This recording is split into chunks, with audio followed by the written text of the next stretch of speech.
Hi అండి, అందరికీ నమస్కారం అండి. ఫ్రెండ్స్, మనకి ఇప్పుడిప్పుడే మరొక ముఖ్యమైన అప్డేట్ అయితే రావడం జరిగిందండి. అది కూడా 45 నుంచి 60 ఏళ్ల లోపు మహిళలకు మరో గుడ్ న్యూస్ అంటూ ఇప్పుడే మనకు ఒక లేటెస్ట్ అప్డేట్ అయితే రావడం జరిగిందండి. అయితే ఇందుకు సంబంధించిన పూర్తి వివరాలు అయితే మన వీడియోలో తెలుసుకుందామండి. ఆ గుడ్ న్యూస్ ఏంటనేది వీడియో ఎక్కడ స్కిప్ చేయకుండా చూడండి ఫ్రెండ్స్. అప్పుడే మనకు పూర్తి సమాచారం అయితే తెలుస్తుంది.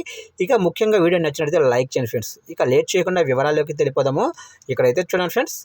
ఆంధ్రప్రదేశ్ రాష్ట్ర మహిళలకు జగన్ సర్కార్ అదిరిపోయే శుభవార్త అయితే చెప్పారు.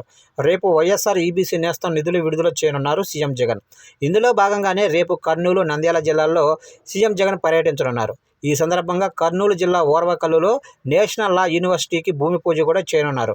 అయితే అనంతరం నంద్యాల జిల్లా బనగాలపల్లిలో వైఎస్ఆర్ ఈబీసీ నేస్తం నిధులు విడుదల చేయనున్నారు సీఎం జగన్. ఇక ఈ పథకానికి రెడ్డి, కమ్మ, ఆర్యవైశ్య, బ్రాహ్మణ, క్షత్రియ, వెలమలతో పాటు ఇతర ఓసీ సామాజిక వర్గాలకు చెందిన మహిళలకు ఆర్థిక చేయూత అందించేందుకే వైఎస్ఆర్ ఈబీసీ నేస్తం పథకాన్ని అమలు చేస్తున్నారు.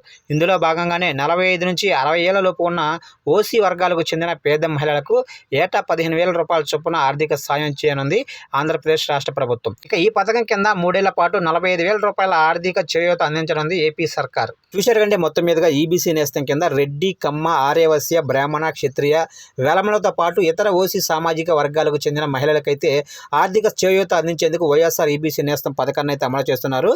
అయితే ఇందులో భాగంగానే 45 నుంచి 60 ఏళ్ల లోపు ఉన్న ఓసీ వర్గాలకు చెందిన పేద మహిళలకు ఏటా 15,000 రూపాయల చొప్పున ఆర్థిక సాయం అయితే అందిస్తున్నారు. రేపు నంద్యాల జిల్లా బనగాలపల్లిలో 3వ విడతగా బటన్ నొక్కి నేరుగా 15,000 రూపాయలు అకౌంట్లో జమ చేయనున్నట్లు ఇప్పుడే మనకు ఒక లేటెస్ట్ అప్డేట్ అయితే రావడం జరిగింది ఫ్రెండ్స్. చూశారు కదా ఫ్రెండ్స్, అప్డేట్ నచ్చినట్లయితే లైక్ చేయండి. ఇలాంటి ముఖ్యమైన అప్డేట్స్ కోసం ఇప్పుడే మన ఛానల్ని సబ్స్క్రైబ్ అయితే చేసి ఫాలో చేయండి ఫ్రెండ్స్.